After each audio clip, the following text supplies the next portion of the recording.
glória e colocou sobre os nossos ombros. Eu não tenho tempo para entrar em detalhes sobre a glória de Jesus que Ele transmite a nós. E uma das partes principais desta glória que Jesus transmite a nós, quando nós o aceitamos como Salvador e Rei de nossas vidas, é a nossa união com Deus Pai, com Deus Filho e com Deus Espírito Santo. A glória de Deus em Jesus era caracterizado pela comunhão, pela unidade, pela união que Jesus tinha com seu Pai. O Pai estava no céu, Jesus estava na terra, mas eles eram um. Jesus orou e disse: Pai, eu transmito a minha glória a eles, para que eles sejam um como nós somos um. O Pai no céu, Jesus na terra, mas eram um. Quando Filipe chegou para Jesus, ele disse: Senhor, mostra-nos o teu Pai. E Jesus sacudiu a sua cabeça, olhou para Filipe e disse: ó Filipe, estou tanto tempo entre vós e não me conheceis? Quem vê a mim, vê a meu Pai, porque o Pai e eu somos um. Meus senhores e meus amigos, Jesus compartilhou conosco desta glória eterna. Ele disse: Pai, a glória que tu me deste e o direito de comunhão e união contigo, eu agora o transmito a eles. Sabe, meus amigos, qual é um dos maiores milagres do cristianismo? Sabe qual é um dos maiores milagres em ser um filho de Deus e aceitar a Jesus como Salvador? O milagre é este, que nós que estávamos no lamaçal, nós que estávamos no pecado, nós que éramos distantes e longe de Deus, fomos trazidos para perto, para receber a união com Deus Pai, e ser um com o Pai, com o Filho e com o Espírito Santo. Aquele que recebe Jesus como Salvador, torna-se herdeiro de Deus, Filho de Deus, parente da Trindade. Hoje a Trindade não é só mais Deus Pai, Deus Filho e Deus Espírito Santo, mas hoje a família de Deus é Deus Pai, Deus Filho, Deus Espírito Santo. E a família de Deus é composta de todos aqueles que recebem a glória de Jesus em suas vidas, através do novo nascimento e a relação direta com Deus Pai. O último presente que Jesus oferece é a vida eterna. Jesus disse: as minhas ovelhas conhecem a minha voz, e eu dou-lhes a vida eterna, e ninguém as arrebatará das minhas mãos. Jesus era portador e possuidor da vida eterna. Isaías disse que um outro nome de Jesus seria o Pai da eternidade. Quando Isaías profetizou 700 anos antes de Jesus vir nascer da Virgem, ele disse que um dos nomes de Jesus seria o Pai da eternidade. Sabe por quê? Porque Jesus é o primeiro e o último. Ele é o princípio e o fim. Ele é o alfa e o ômega. Ele é o Filho de Deus. Ele existiu no princípio e existirá para todas as eternidades futuras. Uma certa ocasião, quando um grupo de gente religiosa cercou a Jesus e começou a fazer pergunta maliciosa para ele, Jesus virou para eles e disse: antes que Abraão era, eu sou. E eles olharam e disseram: esse homem ou está doido ou está cheio de demônios. Ele tem 33 anos de idade e está dizendo que já existia como homem e como ser antes de nosso pai Abraão, que morreu há 2000 anos passados. Ou ele tem que estar totalmente louco, ou se não cheio de demônios, porque eles não compreendiam que Jesus era o Messias, que ele era o Filho de Deus, que ele era a segunda pessoa da Trindade, que antes de existir a eternidade, ele já existia, que ele é o Pai da eternidade. Mas meus irmãos e meus amigos, antes de Jesus ascender ao céu, sabe o que ele fez? Ele tirou o manto da imortalidade, tirou a capa da vida eterna, tirou a capa da incorruptibilidade e colocou sobre os nossos ombros e deu a nós o direito de viver eternamente neste mundo e para todo sempre. Se você crê nisto, eu quero que vocês digam João 3,16 comigo em voz alta. Porque Deus amou o mundo de tal maneira que deu seu Filho unigênito, para que todo aquele que nele crê não pereça, tem o quê? A vida eterna. O que é que diz Romanos 6:23? O salário do pecado é a morte, mas o dom de Deus é o quê? A vida eterna. A vida eterna em Cristo Jesus. 1 João capítulo 5, versículo 12 diz: quem tem o Filho tem a vida, e quem não tem o Filho o quê?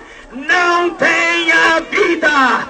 Para ter a vida eterna é preciso conhecer Jesus. Ele precisa estar entronizado em seu coração. Ele precisa ser Salvador e Rei e Senhor da sua vida.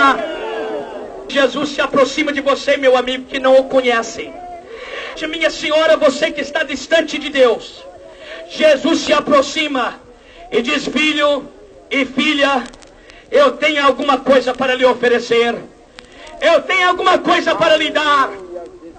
Agora, a decisão é sua. Eu quero terminar contando a história de dois homens.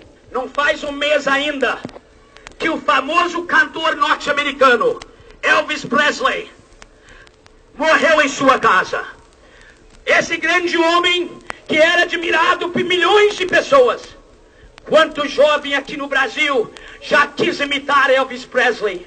Quanto jovem brasileiro já pensou: ah, se eu tivesse a fama, se eu tivesse a voz, se eu tivesse a riqueza daquele milionário e cantor norte-americano.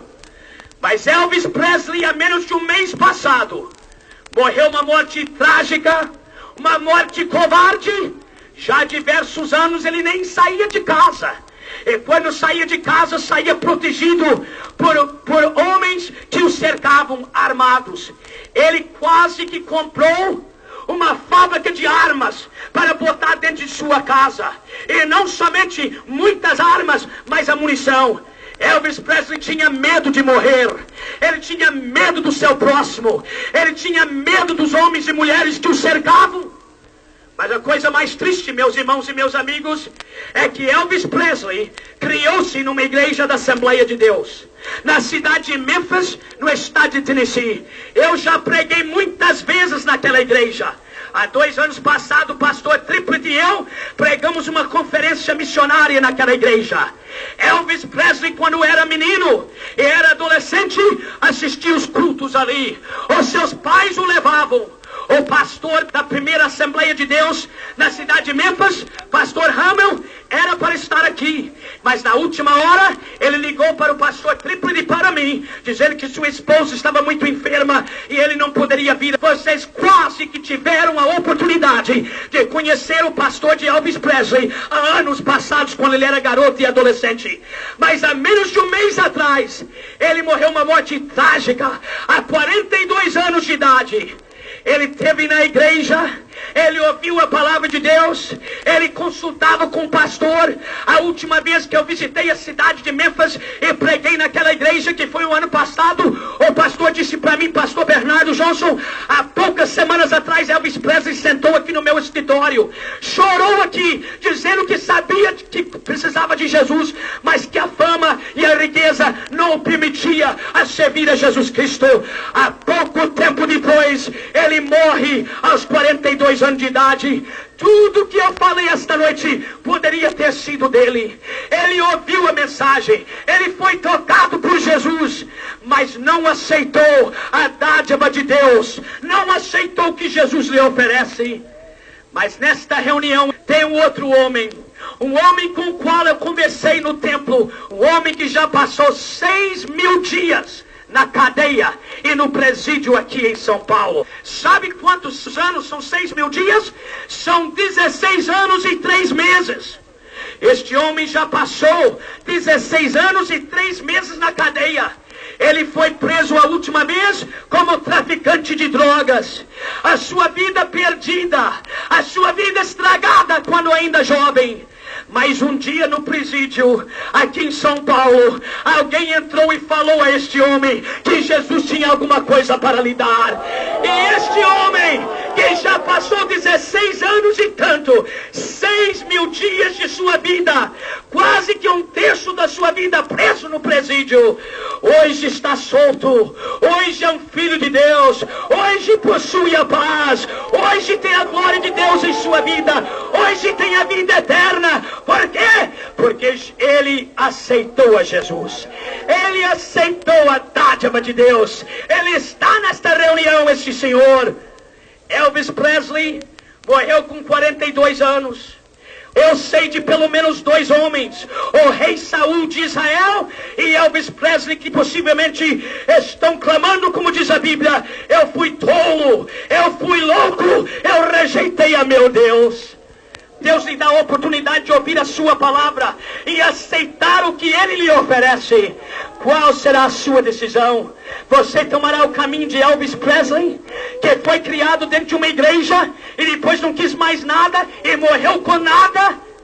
Ou você quer aceitar a Jesus e partir do nada para o todo, como fez esse presidiário de 16 anos?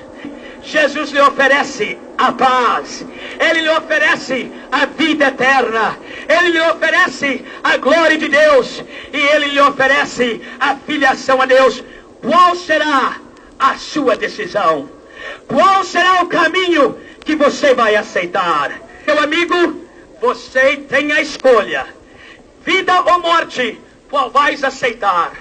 Amanhã pode ser muito tarde. Hoje Cristo te quer libertar. Ao findar o labor desta vida, quando a morte a teu lado chegar,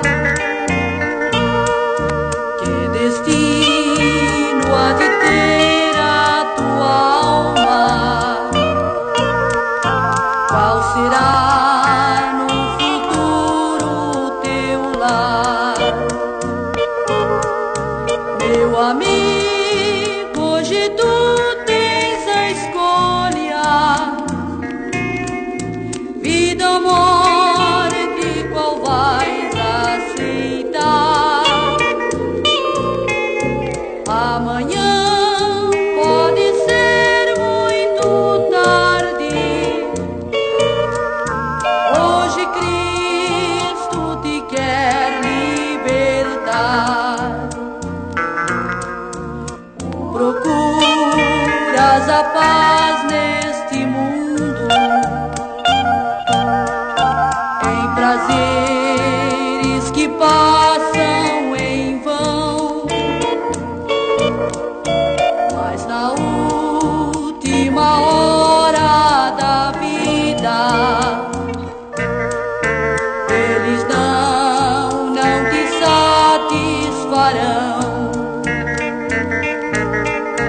Meu amigo, hoje tu tens a escolha: vida ou morte, qual vais aceitar? Amanhã pode ser muito tarde. Hoje Cristo te quer libertar. Por acaso